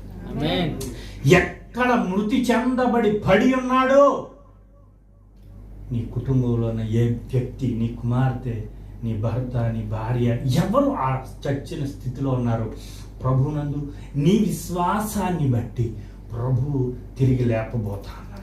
జీవింపచేయు దేవుడు. హల్లెలూయా. చూద్దాం ఆ వాక్యం చూసినట్లయితే 24 వచ్చిన వార్త ఆయనతో అంచెదినమైన పునరుత్థానమందు లేచునని ఇందాక మీకు చెప్తూ కొందరు గుడికి రారు కానీ ప్రసంగం చేయమంటే రోడ్డు మీద అడ్డంగా నిలవబెట్టి మనల్ని తెగ ప్రసంగాలు చేసేస్తారని చెప్పలేదా కదా? ఆ కోపం చెందింది ఈవిడ. యేసుప్రభు రమ్మా నీ తమ్ముడు ఇప్పుడు లేపుదామంటే ఆవిడ పాత నిబంధనలోకి వెళ్ళిపోయి ఎక్కడెక్కడో నాకు వాక్యం తెలుసు, అబ్బే నేను ఆ కాండం చదువు ఈ కాండం చదువు, మోసే గారు ఎవరు అనుకుంటున్నావు, ఆయన రాసినప్పుడు నేనే అన్నట్టుగా ఈవిడికి ఏదో తెలిసినట్టుగా ఆయనకి ఏం తెలియదు అన్నట్టుగా. అంచుదినమా అంటే ఇది అంచుదినం అంటే ఏంటో తెలియదు, పాఠాలు నేర్పేది ఎవరికే? యేసుబాబు గారికి. సగం క్రైస్తవులు ఉండేటువంటి విధానం ఇలాగే ఉంటుంది. ఇటు లోకం కంచేపు, పరలోకం కంచేపు కావాలి, స్తోత్రం కలుగు కావాలి, ప్యాకేజ్ ఇచ్చేయాలి, మొత్తం 2 కలిపి. చూడండి వాక్యాన్ని చూసినట్లయితే నీ సహోదరుడు మళ్ళా లేచునని ఆమెతో చెప్పగా మార్త ఆయనతో అంచెదినమైన పునరుత్థానమందు లేచునని నేనే ఐ నో దట్, నేనే ఎరుగుతున్నాను అని మరి ఆయనకు తెలియదు. ఇది విచిత్రం. నేను ఎరుగుతున్నాను. మళ్ళీ యేసుప్రభు ఒక్క శ్రేష్టమైన ఒక స్టేట్మెంట్ ఇస్తా ఉన్నారండి. ఆ స్టేట్మెంట్ మీద సంఘము నిలవబడి ఉంది. ఆ స్టేట్మెంట్ ని ఎవరు ఆధారం చేసుకుంటారో, ఎవరు విశ్వసిస్తారో, ఎవరు నా కొరకు ఆ స్టేట్మెంట్ అనుకుంటారో ప్రతి వ్యక్తికి అంచెదినం కాదు, ఈ క్షణమందే నిత్య జీవం నాకు వారసులుగా ఉంటారు. ఆ స్టేట్మెంట్ ని స్వతంత్రించుకొనాలి. ఏంటో తెలుసా? ఆమె ఎంత చెప్పుచున్నాను డొంక తిరుగుడు కాలయాపంతో మాట్లాడుతుంటే ఆయన ఒక మాట అన్నారు, అందుకు యేసు పునరుత్థానమును జీవమును నేనే. ఏ క్రైస్తవుడు అనబడిన ప్రతి విశ్వాసి యేసే పునరుత్థానము, యేసే జీవము అని ఎవరైతే నమ్ముతారో ఆ పునరుత్థానానికి చచ్చిపోతే వారసులు అవుతారు, బ్రతికుంటే జీవింపబడి ఎత్తబడతారు. యేసు నా పునరుత్థానం అని వ్యక్తిగత అనుభవంతో చెప్పగలగాలి. వాయిదాలు కాదు, కాలయాపన కాదు, చాలా సమయం ఉందిలే కాదు, ఇప్పుడే సమయం పోనివ్వద్దు. ఇది రక్షణ దినం, ఇది అనుకూల సమయం. ఈ సమయాన్ని పోగొట్టుకోకూడదు, ఈ దినాన్ని పోగొట్టుకోకూడదు. చూడండి ఇక్కడ ఏమంటున్నారంటే, అందుకు యేసు పునరుత్థానమును 2 వర్గాలకు చెందినటువంటి మాట. ఈ పునరుత్థానం ఇంకెవ్వరికి చెందదు. ఎందుకని అని అంటే, ఒకటి యూదా వర్గానికి చెందినది మొట్టమొదటిగా పునరుత్థానం అన్న మాట ఇవ్వబడింది. 2 యేసుని అంగీకరింపబడిన క్రైస్తవ జాతికి చెందింది పునరుత్థానము అని తహియా వెహైమ్ అన్నాడు. తహియా అంటే అర్థం ఏంటి చెప్పండిలా, నోరు ఇప్పండి. తహియా అంటే అర్థం ఏంటి? అనస్టోస్ అంటారు గ్రీకులు దేన్ని? పునరుత్థానాన్ని అని. అనస్టోస్ అంటారు పునరుత్థానాన్ని అని. జియో అంటారు గ్రీకులు అని. జియో అంటారు గ్రీకులు జీవం అని. బెహైన్ అంటే జీవం. ఎవరైతే యేసు నాకు పునరుత్థానం ఇచ్చినవాడు, యేసు నాకు జీవాన్ని ఇచ్చినవాడు, ఇచ్చేవాడు కాదు, ఇచ్చినవాడు. బాగా అర్థం చేసింది. ఇచ్చేవాడు కాదు, ఇచ్చిన. We have to receive that one. మనం ఖచ్చితంగా దాన్ని పొందుకోవాలి. ఎప్పుడో ఇచ్చేసాడు, దాన్ని పొందుకోవాలి. నాకు నిత్య జీవం ఇచ్చినవాడు, జీవాన్ని ఇచ్చినవాడు, పునరుత్థానాన్ని ఇచ్చినవాడు. ఎప్పుడో ఇస్తాడు కాదు. ఇక్కడ నేను పునరుత్థానమును అంటే అప్పటికి కూడా వెలగలేదాము. ఎవరికి? అప్పటికి కూడా వెలగలేదు. ఆయన ఏదైనా చెప్పేస్తున్నాడు, కానీ ఈయన ఇలాగే చెప్తాడు. సంవత్సరాలు గడిపోతున్నా చిన్నప్పుడు మా తాత దగ్గర నుంచి చెప్తున్నారు ఏసై వచ్చేస్తాడు అన్నవాళ్ళు బోళ్ళు ఉన్నారు. ఆ మాటను ఆధారం చేసుకుని క్రైస్తవుడు అంత అబద్ధకుడు ఇంకొకడు లేడని చెప్పే వర్గం వేరే ఉంది మళ్ళీ. ఎందుకని? ఏసిగో నేడైనను రేపైనను వస్తాడు. మా తాత చచ్చిపోయాడు, మా నాన్న చచ్చిపోయాడు, మా ముత్తాత చచ్చిపోయాడు, నేను కూడా చచ్చిపోతున్నాను, ఆయన రాలేదంటే ఇలా అబద్ధికులు. మీకు అర్థమైందా? అంటే మానవ దృష్టిలో నమ్మని వానికి అది అలాగే కనబడుతుంది, నమ్మిన వారికి అది గొప్ప భాగ్యంగా కనబడుతుంది. ఆలస్యం 2 కారణాలు బట్టి నుంచి అవుతుంది. సమయం అయిపోతుంది, నేను చూస్తున్నాను. ఆలస్యం 2 కారణాలు బట్టి అవుతుంది. ఒకటేంటి తెలుసా? దేవుని వైపు నుంచి. ఎందుకనంటే 1000 సంవత్సరములు దేవుని దృష్టిలో ఎలా ఉంది? మా అన్నే కదా ఒక రోజు అయింది, ఇంకో రోజు అవ్వద్దు, వెళ్తానులే అనుకున్నాడు అనుకో దేవుడు, అవుతుంది ఇంకో 1000 సంవత్సరాలు. అందుకని ఆలస్యం. ఎవరి దృష్టి అది? దేవుని దృష్టి. రెండవది ఏంటి తెలుసా? 1000 సంవత్సరాలైనా ఇంకా యేసు గురించి వినని వారు కొన్ని కోట్ల మంది ఉన్నారు. మరి వాళ్ళు కూడా రక్షింపబడాలి కదా. ఆలస్యం ఎందుకు అంటే మన రక్షణ కొరకు. ఆలస్యం ఎందుకంటే తన దినము 2 దినం కొరకు. ఓ దినం అయింది, ఇంకో దినం కొరకు వెయిట్ చేస్తున్నాడు. ఎవరు? ఎన్ని కారణాలు ఆలస్యం? అది. కాబట్టి రావట్లేదు అని అనుకుంటే అబద్ధంగా కనపడుతుంది. మొన్నే కదా వెళ్ళాడు అని ఆయన అనుకుంటున్నాడు. స్తోత్రం కలుగును గాక. కనుక ఇక్కడ చూద్దాం, ఇక్కడ ఏమంటున్నాడండి యేసు? అందుకు యేసు పునరుత్థానమును జీవమును నేనే. పునరుత్థానము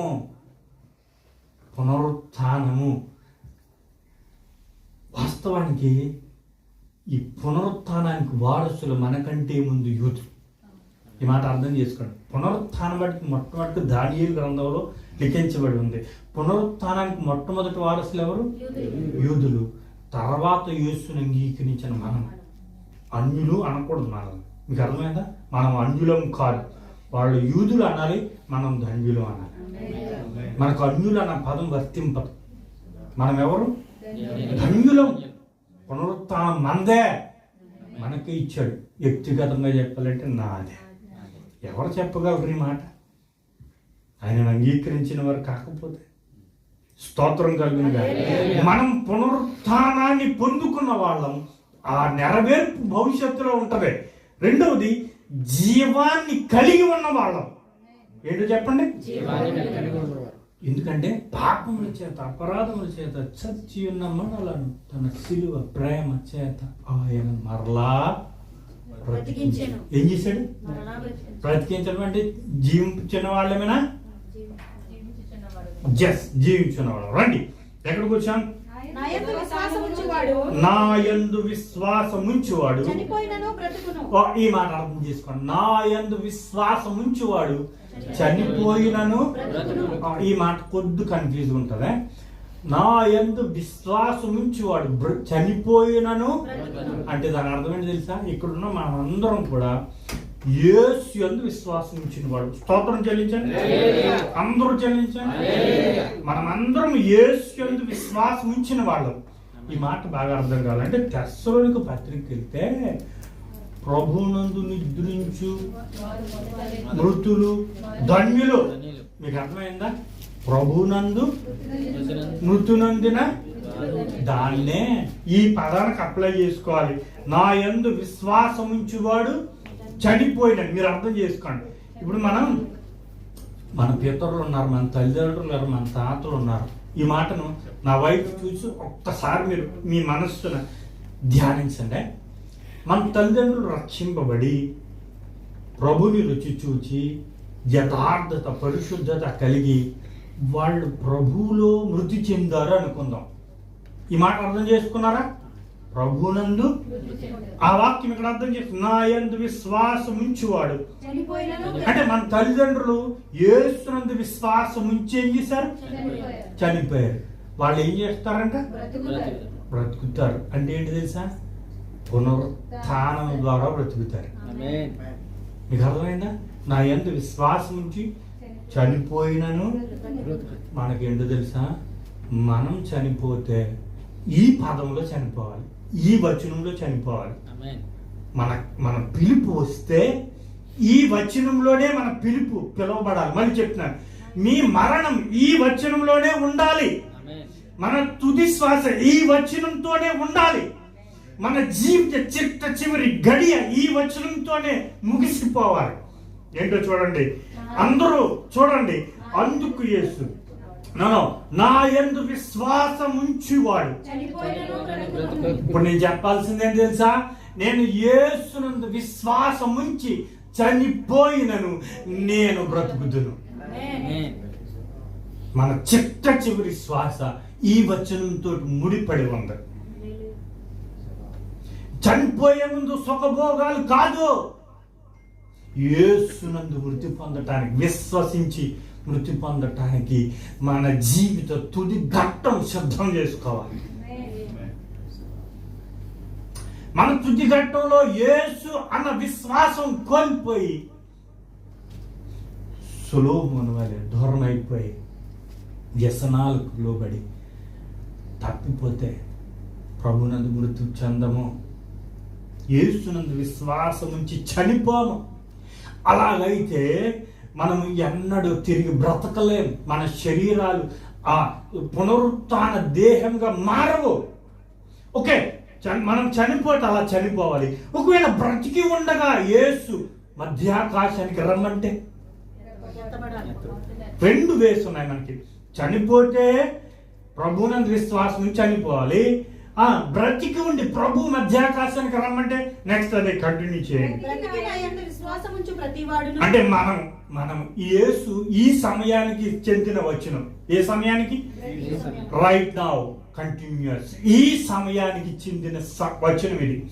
అందరూ బాగా అర్థం చేసుకోండి. ఎవరు మీ హృదయాలను వేరే భావాలకు పెట్టరు. ఈ సమయానికి చెందిన వచనం, ఈ సమయానికి చెందిన వచనం ఏంటో చూడండి.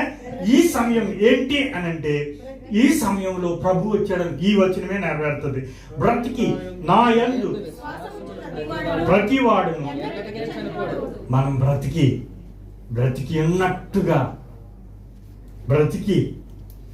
ఉన్నట్టుగా సజీవులముగా, సార్వత్రిక సంఘముగా, అక్షయ దేహముగా, రెప్ప పాటున మనము మార్చబడిన వారముగా పరిశుద్ధాత్మ ద్వారా మధ్యాకాశానికి మనమందరము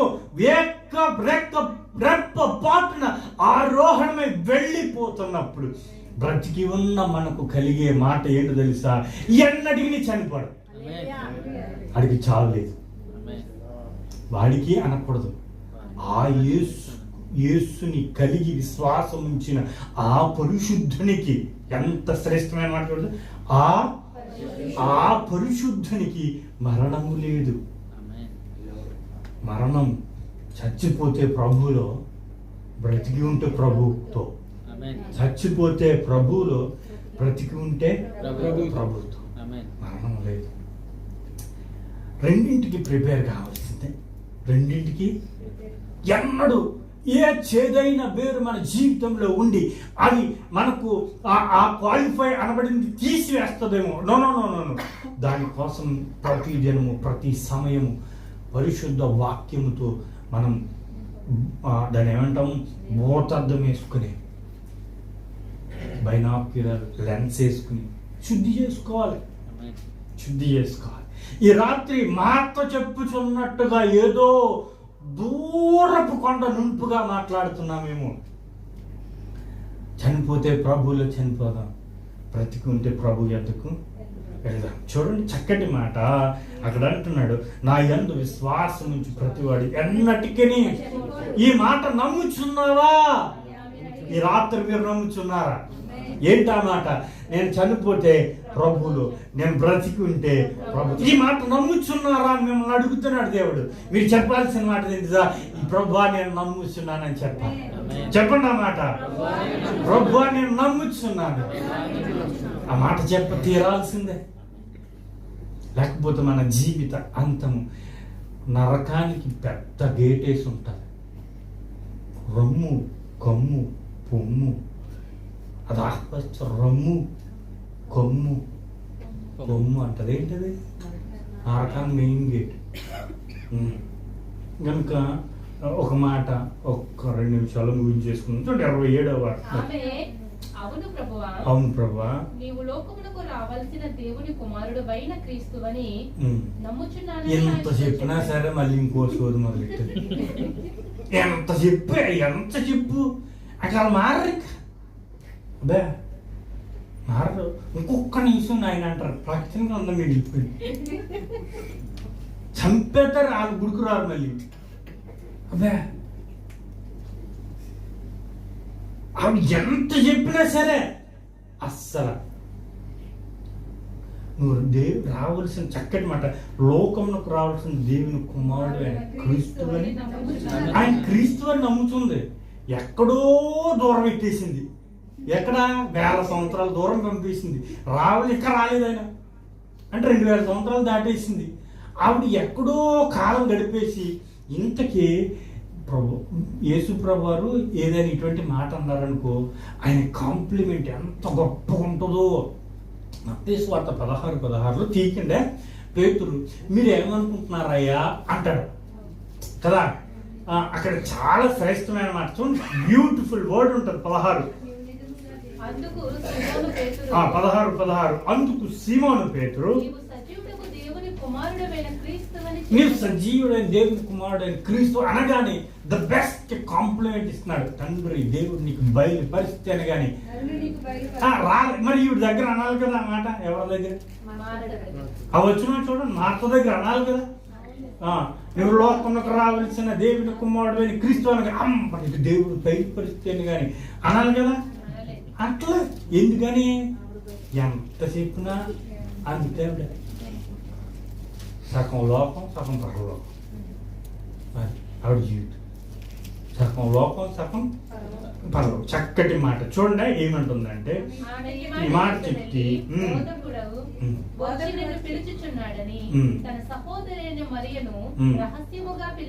దేవునికి స్తోత్రం కలుగును గాక. అయితే మనము ఈ వాక్యం ద్వారా కొద్దిగా ఆగుదాం.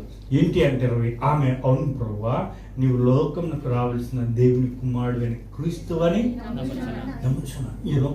అది నమ్మాల్సిన పూర్ణాంగీకరణకు యోగ్యమైన మాటే, కానీ ఎప్పుడో రావటం కాదు. నీ కళ్ళ ముందే ఉన్నాడు వచ్చి. ఆయన ఎవరి కళ్ళ మీద ఉన్నాడు? యేసు కళ్ళ ముందే ఉన్నాడు. కళ్ళ ముందు ఉన్న దేవుణ్ణి రాబోవాడు అంటుంది ఆవిడ. మన మధ్య ఉన్న దేవుణ్ణి కనబట్టలేదు అని మనం అనుకుంటున్నాము. ఒకసారి జ్ఞాపకం చేసుకోనండి. మనం ఇంకా తెలిసి తెలియని స్థితిలో, ఇంకా క్రైస్తవులు అన్నట్టు అనుకుంటూ కాలయాపన జరిగిపోయే సమయంలో ఉన్నామా? ఇది ప్రభు వచ్చే రాకడ సమయం కాదా?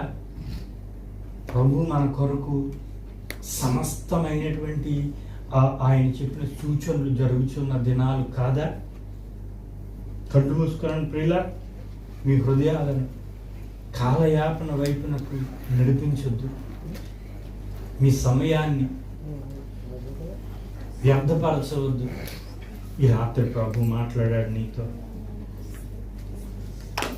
ఎంత చెప్పినా అర్థం చేసుకొని మార్త వంటి జీవితం అయితే ఈ లోకంలో మిగిలిపోయే వారంగానే ఉంటాం. యేసుని పూర్ణ మనస్సుతో, పూర్ణ ఆత్మతో, పూర్ణ హృదయంతో నీవు గనుక నా రక్షకుడవు, నా విమోచకుడవు, నా పునరుత్థానం, నా జీవం కలిగిన వాడు, అయినా నిన్ను తప్ప నేను వేరొకరిని ఆశ్రయించలేదు. నీ రక్షణ తప్ప నాకు వేరొక రక్షణ లేదు. నా కొరకు నువ్వు తిరిగి రా నాయన. అయ్యా నీవిచ్చిన జీవమే నేను కలిగి ఉన్నాను ప్రభు. ఈ రాత్రి ప్రభువుని అడగగలవా?